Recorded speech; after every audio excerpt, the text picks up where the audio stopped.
بتایا تھا میرے بزرگوں، ہمارے نبی دنیا سے جانے سے ایک ہفتہ پہلے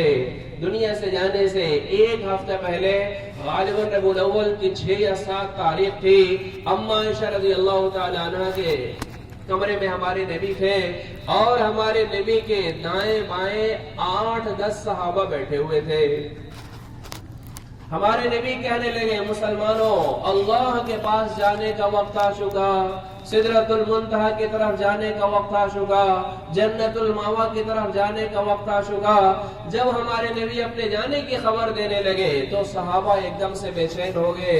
اور کہنے لگے کہ یا رسول اللہ،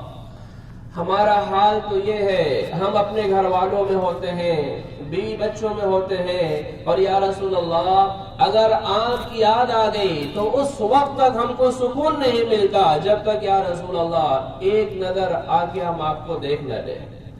کہ اللہ کے نبی، آپ کی 10 منٹ کی جدائی ہم سے برداشت نہیں ہوتی اور آپ یہ کہہ رہے ہمیشہ کے لیے جانے کا وقت آ چکا، تو ہمارا کیا بنے گا؟ کیسی محبت میرے بزرگوں، صحابہ کے دلوں میں، مردوں کے دلوں میں، عورتوں کے دلوں میں کیسی محبت حضرت محمد صلی اللہ علیہ وسلم کو ان کے دلوں میں تھی۔ ایک ایک گھر سے کتنے لوگ اللہ کے راستے میں جانے کے لیے تیار ہوا کرتے تھے۔ مدینے کے اندر ایک محلہ تھا جس محلے کا نام تھا بنی دینار۔ بنی دینار محلے کی ایک بوڑھی عورت، اور اس بوڑھی عورت کے گھر سے 4 لوگ حضرت محمد صلی اللہ علیہ وسلم کے ساتھ احد کے میدان میں گئے۔ ایک ہی گھر کے 4 لوگ گئے، چلہ 4 مہینے لگانے نہیں گئے تھے، پوری زندگی لے کر گئے اور وہاں پوری زندگی لگا بھی دی ان لوگوں نے۔ آج تو میرے بزرگوں گھر میں 4 آدمی ہیں اور ایک کو کہا جاتا ہے اللہ کے راستے میں بھیج دو، تب بھی ہم اس کے لیے تیار نہیں ہوتے ہیں۔ وہ بھی 40 دن چلے کے لیے، وہاں چلہ اور 4 مہینے، اس کا کیا تصور؟ وہ تو پوری زندگی لے کے جاتے تھے۔ اس بوڑھی عورت کے گھر سے 4 لوگ گئے اور چاروں کے چاروں حق کے میدان میں شہید ہو گئے۔ اور صحابہ کی جماعت جب مدینے میں داخل ہونے لگی تو ایک جماعت نے اس بوڑھی عورت سے کہا، دیکھو بھائی، تمہارا شوہر شہید ہو گیا۔ بوڑھی عورت نے کہا، انا للہ و انا الیہ راجعون۔ دوسری جماعت نے آ کر کہا، دیکھو تمہارا بیٹا شہید ہو گیا۔ وہ عورت کہنے لگی، انا للہ و انا الیہ راجعون۔ تیسری جماعت نے آ کر کہا، تمہارا بھائی شہید ہو گیا۔ گھر کے 4 لوگوں کی شہادت کی خبر دی گئی اور وہ اللہ کی بندی ہر ایک کی شہادت کی خبر سنتی رہی، انا للہ و انا الیہ راجعون پڑھتی رہی۔ آخر میں اس بوڑھی عورت نے کہا، لوگوں، میرا گھر تو خالی ہو گیا، میرے گھر کے 4 لوگ تو چلے گئے، لیکن لوگوں یہ تو بتاؤ کہ میرے نبی حضرت محمد صلی اللہ علیہ وسلم کس حال میں ہے؟ ہمارے آقا کا حال ذرا ہمیں بتاؤ۔ تو صحابہ نے کہا کہ نہیں، اللہ کے نبی تو خیریت سے ہے۔ وہ بوڑھی عورت کہنے لگی، نہیں، مجھے سکون نہیں ملے گا، مجھے قرار نہیں آئے گا جب تک میں ان نگاہوں سے ایک دفعہ اپنے آقا حضرت محمد صلی اللہ علیہ وسلم کو دیکھ نہیں لوں گی، مجھے سکون نہیں ملے گا۔ صحابہ نے اشارہ کیا، دیکھو اللہ کے نبی علیہ السلام تشریف لا رہے۔ جب اس بوڑھی عورت کی نظر ہمارے نبی کے چہرے پر پڑی، بے ساختہ اس کی زبان سے ہی جملہ نکلا، کل مصیبت بعدک جلل یا رسول اللہ۔ یا رسول اللہ، اگر آپ صحیح سالم ہیں، دنیا کی بڑی سے بڑی مصیبت میرے لیے کوئی مصیبت نہیں ہے۔ اندازہ لگائیے نبی کی کیسی محبت ہوگی۔ گھر کے 4 لوگ اللہ کے نام پہ قربان ہو گئے اور ایک نظر حضرت محمد صلی اللہ علیہ وسلم کو دیکھنے کے بعد وہ اللہ کی بندی کہہ رہی ہے، یا رسول اللہ، میرے گھر کے 4 لوگ چلے گئے، مجھے اس کا غم نہیں، مجھے خوشی اس بات کی ہے کہ اللہ کے نبی آپ صحیح سالم ہیں، دنیا کی بڑی سے بڑی مصیبت میرے لیے کوئی معنی نہیں رکھتی ہے۔ چھوٹے بچے کیسے قربانی دے رہے ہیں؟ بشیر ابن اقربہ رضی اللہ تعالیٰ عنہ اللہ کے نبی علیہ السلام کے قدموں سے جا کر لپٹ گئے اور انہوں نے پہلا سوال یہی کیا، وہ بھی، ان کے والد بھی اللہ کے نبی کے ساتھ احد کے میدان میں تشریف لے گئے۔ حضرت بشیر اللہ کے نبی علیہ السلام کے قدموں سے جا کر لپٹ گئے اور انہوں نے پہلا سوال کیا، اینا ابی یا رسول اللہ، یا رسول اللہ، ساری جماعتیں مدینے میں داخل ہو گئیں، میں نے بہت غور سے دیکھا، ہمارے والد نظر نہیں آ رہے۔ حضرت بشیر کہتے ہیں، میرے اس سوال پر اعرض عنی بوجہہ، رسول اللہ صلی اللہ علیہ وسلم نے چہرہ دائنی طرف کر لیا۔ حضرت بشیر کہتے ہیں، پھر میں ادھر آ گیا، پھر میں نے وہاں آ کر یہ سوال کیا، اے اللہ کے نبی، میرے والد کہاں گئے؟ پھر حضرت بشیر کہتے ہیں میں اللہ کے نبی کی نگاہوں کے سامنے حاضر ہو گیا تو اللہ کے نبی علیہ السلام نے مجھ کو سینے سے لگایا اور کہا بشیر کیا تو نہیں چاہتا آج کے بعد سے عائشہ تیری ماں ہو اور محمد صلی اللہ علیہ وسلم تیرے باپ ہو، تیرے باپ کو اللہ نے اپنے پاس بلا لیا ہے۔ ان معصوم بچوں کے دلوں میں کیسی نبی کی محبت اور دین کے لیے کیسے قربانی کا جذبہ ہے۔ تو صحابہ کہنے لگے کہ یا رسول اللہ آپ کی 10 منٹ کی جدائی ہم سے برداشت نہیں ہوتی ہے، آپ ہمیشہ ہمیشہ جانے کی خبر دے رہے، ہمارا کیا بنے گا؟ اللہ کے نبی علیہ السلام نے اس جماعت کو تسلی دی اور کہا دیکھو دنیا میں کوئی رہنے کے لیے نہیں آیا ہے، ایک نہ ایک دن اس دنیا کو چھوڑ کے سب کو چلے جانا ہے۔ روح نکالنے والا فرشتہ ایک دن وہ بھی آئے گا کہ اللہ تعالیٰ اس کی بھی روح نکال لیں گے۔ پھر صحابہ نے پوچھا کہ اچھا یا رسول اللہ آپ ہم کو یہ بتا دیجئے کہ جب آپ دنیا سے تشریف لے جائیں گے کون لوگ آپ کو غسل دیں گے؟ ہمارے نبی نے کہا میرے خاندان کے رشتے میں جو لوگ مجھ سے قریب ہے وہ مجھے غسل دے دیں گے۔ 5 لوگوں نے ہمارے نبی کو غسل دیا تھا۔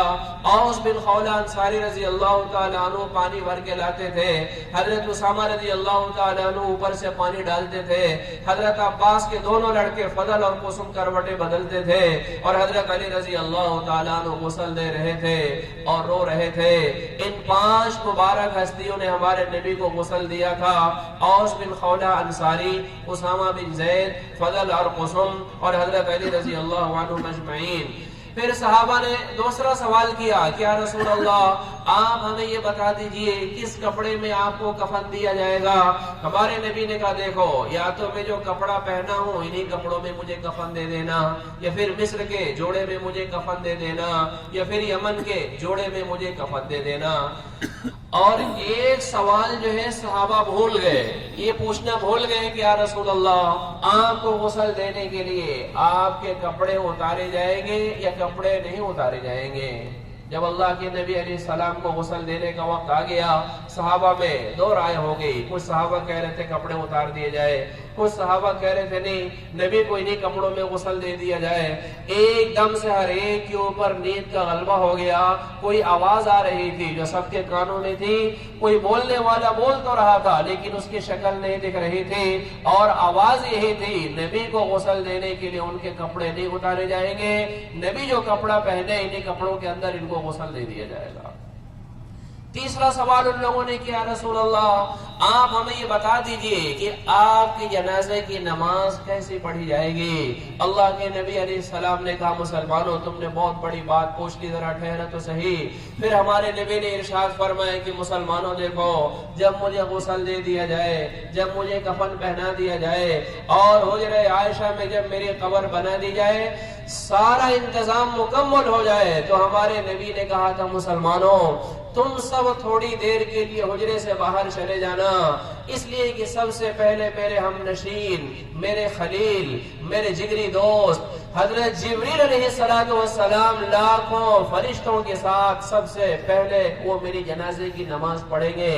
پھر اسرائیل، اسرافیل، میکائیل، یہ چاروں مقرر فرشتے لاکھوں کروڑوں فرشتوں کی معیت میں سب سے پہلے یہ میری جنازے کی نماز پڑھیں گے، پھر اس کے بعد مسلمانوں تم حجرے کے اندر آنا اور یہ دعا پڑھنا السلام علیک یا رسول اللہ، السلام علیک یا رسول اللہ، یہ دعا پڑھتے رہنا، حجرے کے باہر جاتے رہنا۔ یہ ساری بات ہمارے نبی اپنی امت کے ساتھ کب کر رہے ہیں؟ دنیا سے جانے سے 1 ہفتہ پہلے 8-10 مسلمان جو ہمارے نبی کے دائیں بائیں بیٹھے ہوئے تھے ان سے ہمارے نبی نے کہا مسلمانوں تم سب کو میری طرف سے سلام ہو، اور پھر آگے ہمارے نبی نے کہا مسلمانوں تم اس بات پہ گواہ رہنا، تم اس بات پہ گواہ رہنا قیامت تک دنیا میں جتنے مسلمان آئیں گے ان سارے مسلمانوں کو میں سلام پیش کر رہا ہوں کہ جو میرے بزرگوں بتاؤ نبی ہم گنہگاروں کے لیے اپنے دل میں اتنی جگہ رکھے اور وہ جس کام کے لیے دنیا میں آئے تھے اس کام کو ہم اور آپ اپنی زندگی کا مقصد نہ بنائیں۔ یہ میرے بزرگوں بتاؤ اس نبی سے محبت کی کون سی پہچان ہے؟ 1 ہفتہ پہلے یہ بات ہوئی اور 1 ہفتہ کے بعد اللہ تعالیٰ نے ملک الموت کو حضرت محمد صلی اللہ علیہ وسلم کے پاس بھیج دیا۔ یہ کہہ کر بھیجا کہ جاؤ سلام کر کے جاؤ، اجازت لے کے جاؤ،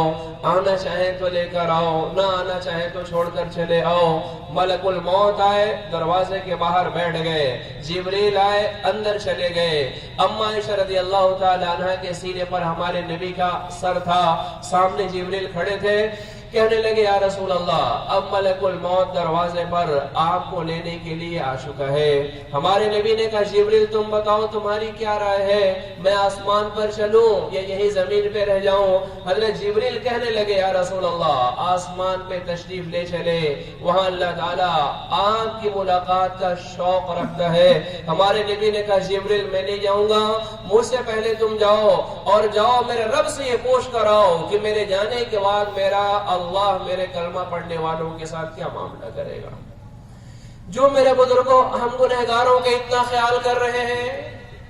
ہم نے اور آپ نے ان کا کتنا خیال کیا۔ آج ان کا چہرہ ہمیں پسند نہیں ہے، شادیوں میں اس نبی کا طریقہ ہمیں پسند نہیں ہے، پہناوا اور لباس میں اس نبی کا طریقہ پسند نہیں، تو میرے بزرگوں بتاؤ کس منہ کے ساتھ میدان محشر میں اس نبی کے سامنے حاضر ہوں گے؟ کچھ گنہگار مسلمان جو اپنے گناہوں کی وجہ سے جہنم کی آگ کے حقدار بنا دیے جائیں گے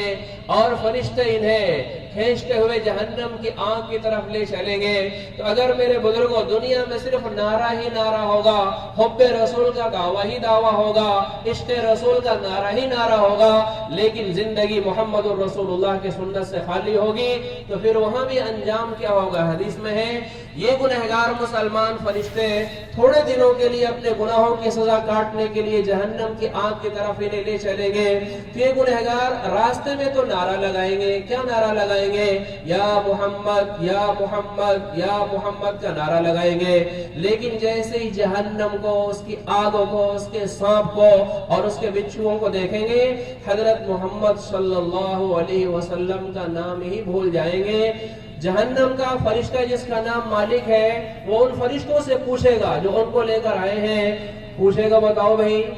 تم کن لوگوں کو جہنم کی آگ میں ڈالنے کے لیے لائے ہو؟ ان کے ساتھ ان کا شیطان بھی نہیں ہے، ان کے ہاتھ پیر کو زنجیروں سے جکڑا بھی نہیں گیا، ان کے منہ پہ مہر نہیں لگائی گئی، آخر بتاؤ تو صحیح یہ کون لوگ ہیں؟ لانے والے فرشتے جہنم کے مالک سے کہیں گے آپ ہی پوچھ لیجئے کون لوگ ہیں، کس زمانے میں پیدا کیے گئے؟ تو جہنم کا مالک ان گنہگار مسلمانوں سے پوچھے گا بدبختو بتاؤ کس زمانے میں پیدا کیے گئے تھے، اپنے نبی کا نام بتاؤ۔ تو میرے بزرگوں چونکہ زندگی میں صرف نعرہ ہی نعرہ تھا، دعویٰ ہی دعویٰ تھا، زندگی حضرت محمد صلی اللہ علیہ وسلم کے طریقے سے ہٹی ہوئی تھی، تو حدیث میں ہے کہ اس وقت ان لوگوں کے دل دماغ سے حضرت محمد صلی اللہ علیہ وسلم کا نام بھلا دیا جائے گا۔ صرف اتنا ان کو یاد ہوگا، کہیں گے بھائی ہم اس نبی کو مانتے تھے جن کے اوپر قرآن نازل کیا گیا تھا۔ تو جہنم کا مالک کہے گا قرآن تو صرف اور صرف حضرت محمد صلی اللہ علیہ وسلم پہ نازل کیا گیا تھا۔ اس وقت ان گنہگاروں کو اپنے نبی کا نام یاد آئے گا اور کہیں گے کہ ہاں ہم حضرت محمد صلی اللہ علیہ وسلم کی امت میں تھے، اللہ نے ان کی امت میں ہم کو پیدا کیا۔ تو جہنم کا مالک ان گنہگار مسلمانوں کو بہت سنائے گا کیسے بد نصیب لوگ ہو، ایسا نبی پا کر بھی آج تم جہنم کی آگ میں ڈالے جا رہے ہو۔ تمہیں اپنے نبی کے جسم سے طائف کی سرزمین پر بہنے والے خون کا تمہیں خیال نہ آیا؟ وہ نبی جو پوری رات کے بھی تمہارے لیے رکوع اور سجدے میں آنسو بہاتا تھا، تم اپنے نبی کے آنسوؤں کا خیال نہ کر سکے؟ بہت لان تان کرے گا، لیکن میرے بزرگوں روئیں گے، آنسو ختم ہو جائے گا، خون بہے گا، پھر ان سب کو ایک ساتھ جہنم کی آگ میں ڈال دیا جائے گا۔ جب یہ جہنم میں ڈالے جائیں گے تو ایک زبان ہو کے کلمہ پڑھیں گے لا الہ الا اللہ محمد الرسول اللہ، آگ ان کو جلانے کے لیے آئے گی، پھر پیچھے ہو جائے گی آگ سے۔ جہنم کا فرشتہ کہے گا بھائی دیکھو انہیں جلاؤ، یہ ہمیشہ ہمیشہ کے لیے یہاں رہنے کے لیے نہیں آئے، تھوڑے دنوں کے لیے اپنے گناہوں کی سزا کاٹنے کے لیے آئے ہیں۔ پھر میرے بزرگوں آگ ان کو پکڑے گی، لیکن وہاں جہنم میں رہتے ہوئے بھی اللہ تعالیٰ کو یہ پکاریں گے، دعا کریں گے، روئیں گے اور کہیں گے یا حنان یا منان یا رحمان یا رحیم۔ ایک دن اللہ تعالیٰ کو ان گنہگاروں پہ ترس آئے گا اور اللہ تعالیٰ کہے کہ جبریل ذرا جاؤ دیکھو تو صحیح حضرت محمد صلی اللہ علیہ وسلم کے ماننے والوں کا کیا حال ہے۔ حضرت جبریل آ کر دیکھیں گے سارے کوئلہ بن چکے ہیں، وہ سارے کے سارے رونے لگیں گے اور کہیں گے جبریل ذرا جاؤ ہمارے آقا کو بھی ہمارا سلام کہہ دینا، ہمارے آقا کو ہمارا حال بتا دینا، اور یہ کہہ دینا کہ یا رسول اللہ آپ نیک مسلمانوں کے ساتھ جنت کے بالا خانوں میں آرام کر رہے ہیں اور ہم اپنے گناہوں کی سزا کاٹنے کے لیے جہنم کی آگ میں جل رہے ہیں، یا رسول اللہ ایک دفعہ نظر کرم اور کر دیجئے کہ اللہ تعالیٰ اس بلا سے نکال کر ہمیں بھی آپ کے پڑوس جنت میں داخل کر دے۔ حضرت جبریل اللہ تعالیٰ کی بارگاہ میں جائیں گے، اللہ تعالیٰ پوچھے گا جبریل کیا حال ہے، کارگزاری سنائیں گے، جل کر کوئلہ بن چکے ہیں، ان لوگوں نے کچھ کہا ہے؟ تو حضرت جبریل کہیں گے ان لوگوں نے اپنے نبی تک اپنا سلام پہنچانے کے لیے، اپنے نبی کو اپنا حال بتانے کے لیے کہا ہے۔ اللہ تعالیٰ کہیں گے جبریل فوراً جاؤ ان گنہگاروں کا سلام ان کے نبی کو پہنچاؤ، ان کا حال ان کے نبی کو بتاؤ، قربان جاؤ میرے بزرگوں اس نبی کی محبتوں پر۔ حضرت جبریل جب جنت میں جائیں گے تو ہمارے نبی اس وقت ایک بے جوڑ سفید موتیوں کا محل ہوگا، اس میں آرام فرما رہے ہوں گے، لیکن جب گنہگاروں کا حال ہمارے نبی کو بتایا جائے گا تو اسی وقت سجدے میں گر جائیں گے اور رونا شروع کریں گے اور کہیں گے اے اللہ میری امت کے گنہگاروں پر آپ کا حکم نافذ ہو چکا، اب ان کو وہاں سے نکال کر میرے ساتھ جنت میں داخل کر دیجئے۔ اللہ تعالیٰ کہے گا میرے محبوب آپ خود جائیے، اور جس نے بھی ایک مرتبہ سچے دل سے کلمہ طیبہ لا الہ الا اللہ محمد الرسول اللہ پڑھا، اب اسے خود نکال کر لائیے۔ کہ جو نبی میرے بزرگوں اتنا ہم گنہگاروں کو لاڈ دینے والا، پیار دینے والا، محبت کرنے والا، پھر بھی اس نبی کے کام کو اپنا کام نہ بنائے۔ ساری دنیا کی مائیں مل کر کسی کو لاڈ اور پیار نہیں دے سکتی جو حضرت محمد صلی اللہ علیہ وسلم نے ہم گنہگاروں کو دیا ہے۔ ساری دنیا کے باپ مل کر کسی کو پیار نہیں دے سکتے جو حضرت محمد صلی اللہ علیہ وسلم نے ہمیں اور آپ کو دیا ہے۔ پھر بھی میرے بزرگوں بتاؤ وہ نبی خود یہ کہہ رہا ہے کہ میرا کام کیا ہے، قرآن میں ہے، اللہ تعالیٰ اپنے حبیب سے کہہ رہا ہے قل نبی جی آپ کہہ دیجئے کہ آپ کا راستہ کیا ہے، هذه سبیلی ادعو الی اللہ علی بصیرۃ انا ومن اتبعنی۔ نبی جی آپ بتا دیجئے آپ کا راستہ یہ ہے اللہ کے بندوں کو اللہ کی طرف بلانا۔ صدیق اکبر رضی اللہ تعالیٰ عنہ دنیا سے جانے کا آخری وقت ہے اور حضرت عمر سے کہہ رہے ہیں کہ عمر قیامت تک دنیا میں آنے والے مسلمانوں کی سب سے بڑی غلطی یہ ہوگی کہ مسلمان کسی پریشانی کی وجہ سے، مسلمان کسی مصیبت کی وجہ سے اللہ کے دین کی محنت کو چھوڑ دے گا۔ اس سے زیادہ مسلمانوں کے لیے کوئی بدنصیبی کی چیز نہیں ہو سکتی ہے۔ حضرت جبریل کہنے لگے یا رسول اللہ آسمان پہ چلیے، ہمارے نبی خیر تشریف لے گئے، ملک الموت اندر آئے اور آپ کو لے گئے، لیکن نبی کی دنیا سے جانے کے بعد مسلمانوں کا کیا حال تھا اس وقت؟ اما عائشہ رضی اللہ تعالی عنہ الگ بیٹھے آنسو بہا رہی تھی اور کہہ رہی تھی کہ ہائے وہ نبی دنیا سے چلا گیا جس کے موتی جیسے دانت توڑے گئے، پھر بھی اس نے اپنے دشمنوں کے حق میں بد دعا نہیں کی۔ احد کے میدان میں ہمارے نبی کے موتی جیسے دانت کو دشمنوں نے توڑ دیا، چہرے مبارک میں خون کی کڑیاں دھس گئیں اور ہمارے نبی کے چہرے سے خون بہ رہا تھا، ہمارے نبی کے ہاتھ میں ایک رومال تھا، چہرے سے گرنے والے اس خون کو ہمارے نبی اس رومال پہ روک رہے تھے۔ اس لیے علماء نے لکھا ہے اگر حضرت محمد صلی اللہ علیہ وسلم کا خون کا کوئی قطرہ زمین پہ گر جاتا اسی وقت ساری دنیا والوں پر اللہ کا عذاب نازل ہو جاتا۔ ہمارے نبی نے خون کے کسی قطرے کو زمین پہ نہیں گرنے دیا۔ اما عائشہ رضی اللہ تعالی عنہ الگ بیٹھے رو رہی ہیں اور کہہ رہی ہے ہائے وہ نبی دنیا سے چلا گیا جس کے موتی جیسے دانت دشمنوں نے توڑ دیے، پھر بھی اس نے ان کے حق میں بد دعا نہیں کی۔ وہ نبی دنیا سے چلا گیا جس کے دل میں ذرہ برابر کبھی اپنے دشمنوں کی طرف سے تھوڑا بھی میل نہیں آیا۔ ہمارے نبی کے دل میں ذرہ برابر اپنے دشمنوں کی طرف سے کبھی میل نہیں آیا۔ الگ بیٹھی رو رہی ہیں۔ حضرت فاطمہ رضی اللہ تعالی عنہا الگ بیٹھے رو رہی تھی، شعر پڑھ رہی تھی صبت علی مصائب لو انہا صبت علی الایام سرنا لیالیا، کہ لوگوں آج میرے باپ کی دنیا سے جانے کی وجہ سے اتنی بڑی مصیبت میرے اوپر آئی ہے، اگر یہ مصیبت سورج پر آ جاتی تو اتنا بڑا سورج بھی اس مصیبت کو برداشت نہ کر پاتا کہ ہاں جو میرے باپ حضرت محمد صلی اللہ علیہ وسلم کے قبر کی مٹی کو سونگ لے اسے موت تک کسی اور خوشبو کو استعمال کرنے کی ضرورت نہیں ہے۔ حضرت عمر کا حال کیا تھا؟ وہی جو کسی دن نبی کی گردن کاٹنے کے لیے چلے تھے، وہ سننے کے لیے بھی تیار نہیں، اور یہ کہہ رہے تھے ننگی تلوار لے کر شیر کی طرح مدینے کی گلیوں میں دہاڑ رہے تھے، اور کہہ رہے تھے کہ آج جو کہہ دے گا نبی دنیا سے چلے گئے، آج میں خود اس کی گردن اڑا دوں گا۔ اتنا سننے کے لیے بھی تیار نہیں تھے۔ صدیق اکبر رضی اللہ تعالیٰ عنہ عمر کو سمجھا رہے ہیں کہ عمر دیکھو کتنی بڑی مصیبت تھی اس دن جو ہم لوگوں پر آئی تھی، کہ اس سے پہلے بھی اتنی مصیبت، اور اس کے بعد قیامت ہے کتنی بڑی مصیبت مسلمانوں پر کبھی نہیں آئے گی، لیکن عمر تم نے دیکھا اتنی بڑی مصیبت کی گھڑی میں بھی ہم نے اس جماعت کو آگے روانہ کیا جس جماعت کو حضرت محمد صلی اللہ علیہ وسلم اپنی زندگی میں بنا کر چلے گئے۔ کسی مصیبت کی وجہ سے، پریشانی کی وجہ سے اللہ کے راستے کی نقل و حرکت کو چھوڑ دینا اور اللہ کے دین کی محنت کو چھوڑ دینا، اس سے بڑی مصیبت ہمارے اور آپ کے لیے میرے بزرگوں کچھ ہو ہی نہیں سکتی ہے۔ ہمارے نبی کے زمانے میں ایک جماعت تیار ہوئی، اور وہ جماعت میرے بزرگوں رات میں تیار ہوئی، شام ہو گئی، دیر ہو گئی، تو صحابہ نے پوچھا کہ یا رسول اللہ اب رات ہو گئی، اب ہم کیا کریں؟ رات میں ہی چلے جائیں یا رات مسجد نبوی میں گزار دیں اور صبح جائیں گے؟ تو اللہ کے نبی علیہ السلام نے ارشاد فرمایا کہ آپ نہیں چاہتے کہ یہ رات جنت کے باغوں میں سے کسی باغ میں یہ رات گزاریے؟ ہمارے نبی کہتے ہیں اللہ کے راستے میں رات گزارنا ایسے ہے جیسے جنت کے باغوں میں رات گزارنا ہے۔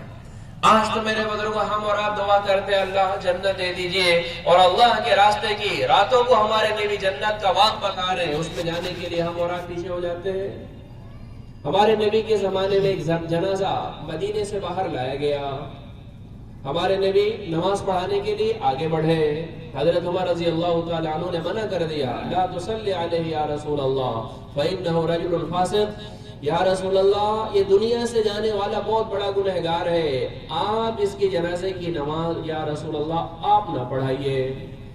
حضرت عمر رضی اللہ تعالیٰ عنہ کے کہنے پہ ہمارے نبی پیچھے ہٹ گئے، ہمارے نبی نے نماز نہیں پڑھائی، لیکن وہاں جو صحابہ پہلے سے سب بنا کر تیار تھے ان سے ہمارے نبی نے پوچھا هل رآہ منکم علی عمل الاسلام، کہ اے میرے صحابہ بتاؤ جس مسلمان کی جنازے کی نماز پڑھنے کے لیے تم آئے ہو، تم میں سے کبھی کسی نے اس مرنے والے کو دنیا میں اسلام کا کام کرتے ہوئے، خیر کا کام کرتے ہوئے، بھلائی کا کام کرتے ہوئے دیکھا ہے؟ ایک صحابی آگے بڑھے اور کہنے لگے کہ یا رسول اللہ یہ جس کا جنازہ رکھا ہوا ہے ہم نے زندگی میں اس کو ایک مرتبہ ایک کام کرتے ہوئے دیکھا ہے۔ ہمارے نبی نے پوچھا آپ نے انہیں کیا کرتے ہوئے دیکھا ہے؟ وہ کہنے لگے یا رسول اللہ میں گواہی دیتا ہوں حرس لیلۃ فی سبیل اللہ، اس بندے نے ایک رات اللہ کے راستے میں پہرا دیا تھا۔ یا رسول اللہ ہم نے اس مرنے والے کو دیکھا ہے کہ اس نے زندگی میں ایک رات اللہ کے راستے میں پہرا دیا تھا۔ اتنا سننے کے بعد ہمارے نبی بہت خوش ہوئے، آگے بڑھے، ان کی جنازے کی نماز پڑھائی اور ان کو قبر میں اتارا، ان کی قبر پہ مٹی بھی ڈالی، اور جب قبر ان کی تیار ہو گئی ان کے سرہانے کھڑے ہو کے ہمارے نبی یہ کہہ رہے ہیں اصحابک یظنون انک من اہل النار، او دنیا سے جانے والے تیرے بارے میں تیرے ساتھیوں کا گمان یہ ہے کہ تو گنہگار ہے، تو جہنمی ہے، لیکن میں اللہ کا رسول ہوں، مفتاح الجنت بیدی یوم القیامہ، میدان محشر میں جنت کی چابی میرے ہاتھ میں ہوگی، ان اول من یحرک باب الجنہ، سب سے پہلے جنت کی کنڈی میں ہی کھٹکھٹاؤں گا۔ جنت 1.25 لاکھ نبیوں پر حرام ہے جب تک محمد الرسول اللہ کا قدم نہ پڑ جائے، جنت ہر نبی کے ماننے والے پر حرام ہے جب تک حضرت محمد صلی اللہ علیہ وسلم کے غلاموں کا قدم اس میں نہ پڑ جائے۔ ہمارے نبی نے ارشاد فرمایا آدم علیہ السلام سے لے کے قیامت تک آنے والی انسانیت میرے جھنڈے کے نیچے میدان محشر میں ہوگی۔ جس نبی کو اللہ نے اتنا اونچا مقام دیا ہے، میرے بزرگوں ہم اور آپ خود غور کریں، وہ نبی کسی مسلمان کے جنتی ہونے کی بشارت دے، کیا اس مسلمان کے جنتی ہونے میں کوئی شک کر سکتا ہے؟ ہمارے نبی کہہ رہے ہیں کہ او دنیا سے جانے والے لوگ تو یہ سمجھتے ہیں کہ تو گنہگار ہے، جہنمی ہے، لیکن میں اللہ کا رسول ہوں، اس بات کی گواہی دے رہا ہوں کہ تو نے ایک رات جو اللہ کے راستے میں پہرا دیا تھا، تیرے اس عمل کی وجہ سے اللہ نے تیرے لیے جنت کو واجب کر دیا۔ کہ میرے بزرگوں بتاؤ، ایک رات اللہ کے راستے میں لگانے کی وجہ سے ہمارے نبی گواہی دے رہے کہ یہ جنت میں جائے گا۔ ہم میرے بزرگوں بتاؤ فتنوں کے دور میں انتہائی فتنے، صبح و شام فتنے ہی آ رہے اس وقت، کتنے فتنے اس وقت دنیا میں ہیں۔ مجدد الفسانی رحمت اللہ علیہ کے ملفوظات میں یہ بات لکھی ہوئی ہے، دھیان سے سنو میرے بزرگوں۔ حضرت نے فرمایا، حدیث ہے کہ اللہ کے نبی علیہ الصلوۃ والسلام نے ارشاد فرمایا، جو لوگ فتنوں کے زمانے میں دین کی محنت کریں گے، جو لوگ فتنوں کے زمانے میں دین کی محنت کریں گے، اللہ کے نبی علیہ السلام نے ارشاد فرمایا ایسے ہے جیسے ان لوگوں نے حضرت محمد صلی اللہ علیہ وسلم کے ساتھ مکے سے مدینے کے لیے ہجرت کا سفر کیا ہو۔ نبی کے ساتھ مکہ سے مدینے کے لیے ہجرت کے سفر کرنے کا جو مقام اور مرتبہ ہے، اللہ تعالیٰ ان مسلمانوں کو یہ مقام دیں گے جو فتنوں کے زمانے میں دین کی محنت کریں گے۔ جب اللہ تعالیٰ میدان محشر قائم کریں گے، اولین اور آخرین کا اجتماع ہوگا، کچھ لوگ نور کے ممبروں پہ ہوں گے، نور کے ممبروں پہ ہوں گے، اور اللہ تعالیٰ فرشتوں سے کہیں گے جاؤ ان کو سلام کرو، جاؤ ان کو مصافحہ کرو، جاؤ ان کی خدمت کرو۔ فرشتے جلدی تیار نہیں ہوں گے۔ پھر پوچھیں گے کہ اے اللہ، ان بندوں کی خوبی کیا ہے کہ آپ ہم کو بھیج رہے ہیں کہ ہم جا کر ان کو سلام کریں، ان کو مصافحہ کریں، ان کی خدمت کریں، ان کا عمل کیا تھا دنیا کے اندر؟ تو اللہ تعالیٰ کہیں گے میرے یہ بندے ہیں تو دنیا کے اندر دین کے تقاضوں کو پورا کرنے میں ایسے لگے رہے کہ اپنی خواہشات کو، اپنی آرزو و تمناؤں کو سینے میں دفن کر کے چلے آئے، اپنی خواہشات کو دنیا میں یہ پورا کر نہ سکے۔ آج ہر ایک سے پہلے میں ان کو عزت دوں گا کہ ساری دنیا آج اس کو دیکھ لے گی۔ یہ میرے بزرگوں، یہ دنیا ایسے نہیں ہے کہ ہم خواہش پوری کرنے میں لگ جائے۔ اللہ نے اس دنیا کو کافروں کی جنت بنایا ہے، اور کافروں کی جنت میں مسلمان آج اپنی جنت بنانے میں لگ گئے۔ اللہ نے ذمہ داریوں کو پورا کرنے کے لیے اللہ تعالیٰ خواہشات ہماری جنت میں ساری پوری کر دیں گے۔ آج میرے بزرگوں بتاؤ، اسکول میں پڑھنے والے، مدرسے میں پڑھنے والے طلبا، اور ماشاءاللہ ہر شعبے زندگی سے تعلق رکھنے والے، ساری دنیا میں کروڑوں لوگ ماشاءاللہ اس محنت سے جڑے ہوئے، نقل و حرکت میں لگے ہوئے۔ ہمارے سامنے بھی اسکول کے طلبا ہیں، چھٹیاں ہوں گی، اس سے زیادہ بہتر کیا ہے کہ ان بچوں کو اللہ کے راستے میں نکال دیا جائے۔ کبھی اسکول میں پڑھنے والے میرے بزرگوں ایسے ہوتے تھے کہ ان کی تہجد کی نماز بھی نہیں چھوڑتی تھی۔ اس لیے آج میرے بزرگوں پوری دنیا میں آج ماشاءاللہ ایک بہار آئی ہوئی ہے۔ ہمارا دل نہ بھی چاہے پھر بھی میرے بزرگوں ہمیں اور آپ کو اس محنت میں لگا دینا چاہیے۔ میں آپ کو ایک کارگزاری سناؤں۔ دلی مرکز میں بزرگ تھے، تقریباً 30-35 علماء کرام کی جماعت کو لے کر لکھنؤ آئے حضرت مولانا منظور نعمانی رحمت اللہ علیہ کی خدمت میں۔ روس کے علاقے کے غالباً علماء تھے۔ حضرت مولانا منظور نعمانی رحمت اللہ علیہ بہت بڑے عالم تھے۔ اللہ تعالیٰ حضرت کی قبر پہ کروڑوں رحمتیں نازل فرمائے۔ علماء سے حضرت نے مذاکرہ کیا، اور مذاکرے کے دوران حضرت نے ایک حدیث بیان کی اور کہا دیکھو حدیث میں ہے، رسول اللہ صلی اللہ علیہ وسلم نے ارشاد فرمایا الا ان فی الدہر نفحات فتعرضوا لها، کہ لوگوں دھیان سے سنو، دنیا میں کبھی کبھی اللہ تعالیٰ کی طرف سے حق کی لہریں چلتی ہے، ربانی لہریں چلتی ہیں، ہدایت کی لہریں چلتی ہیں۔ اور حدیث میں یہ حکم دیا ہے فتعرضوا لها، کہ جب اللہ تعالیٰ کی طرف سے وہ ربانی لہر چلنے لگے تو اس حدیث کا مفہوم یہ ہے کہ ہمارا دل نہ بھی چاہے پھر بھی ان ہواؤں میں اور اس محنت میں اپنے آپ کو لا کے شامل کر لینا چاہیے۔ اس حدیث کو بیان کرنے کے بعد حضرت مولانا منظور نعمانی رحمت اللہ علیہ نے 3 مرتبہ قسم کھا کر کہا، میں اللہ کی قسم کھا کے کہہ رہا ہوں، میں اللہ کی قسم کھا کے کہہ رہا ہوں، میں اللہ کی قسم کھا کے کہہ رہا ہوں، اس زمانے میں ربانی لہر، ہدایت کی لہر، حق کی لہر جو پوری دنیا میں چل رہی ہے، یہ دعوت و تبلیغ کی محنت ہے جو آج ہماری نگاہوں کے سامنے ہے۔ ہمارے بڑے بڑے علماء کو اس پر پورا شرح صدر ہے کہ اس محنت میں ہم لگیں گے، اللہ تعالی ہماری دنیا بھی بنا دیں گے اور اللہ تعالی ہماری آخرت بھی سنوار دیں گے۔ اس لیے میرے بزرگوں ہم سب یہ نیت کریں کہ انشاءاللہ اس محنت کو اپنی زندگی کا مقصد بنائیں گے۔ 15 سال 12 سال مدرسے میں لگانے والے علماء، پھر اس کے بعد 1 سال اپنے ملک میں لگایا، 2-4 ملکوں میں 5 مہینے کے لیے گئے، اس طرح تقریباً 55 یا 60 جماعتیں علماء کرام کی ماشاءاللہ دوسرا سال لگانے کے لیے باہر ملکوں میں چل رہی ہے. چھوٹی چھوٹی تنخواہیں پانے والے، بڑی قربانیوں کے ساتھ زندگی گزارنے والے. آج میرے بزرگوں بتاؤ، 1 سال لگانے کے بعد، 10-12 سال مدرسے میں لگانے کے بعد دوسرا سال عرب ملکوں میں چل رہے ہیں. ہم سے کہا جائے اپنے علاقے میں ہر سال 6 مہینہ لگا دو، ہر سال 4 مہینہ لگا دو، پھر بھی میرے بزرگ ہم پیچھے ہٹ جائے. اپنی نگاہوں سے اتنی بڑی قربانیوں کو دیکھنے کے بعد تو اللہ تعالیٰ کے سامنے ہم کیا جواب دیں گے؟ اس لیے میرے بزرگ ہم سب یہ نیت کریں کہ انشاءاللہ ہر سال ہم 6 مہینہ لگائیں گے. انشاءاللہ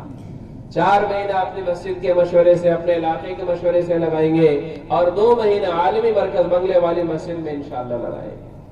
تو سب نیت کریں کہ انشاءاللہ ہم وقت لگائیں گے. اب آج سے میرے بزرگوں کون کون تیار ہے اللہ کے راستے میں جانے کے لیے، وہ کھڑے ہو کر اپنے ناموں کا اظہار کرے. جیسے ماشاءاللہ آپ حضرات ابھی تک ایسے بیٹھے ہوئے، تھوڑا سا اور وقت دے دیجیے، جو اصل کام ہم لوگوں کا شروع ہوا انشاءاللہ ہماری تشکیل ہو جائے، پھر دعا ہو جائے، پھر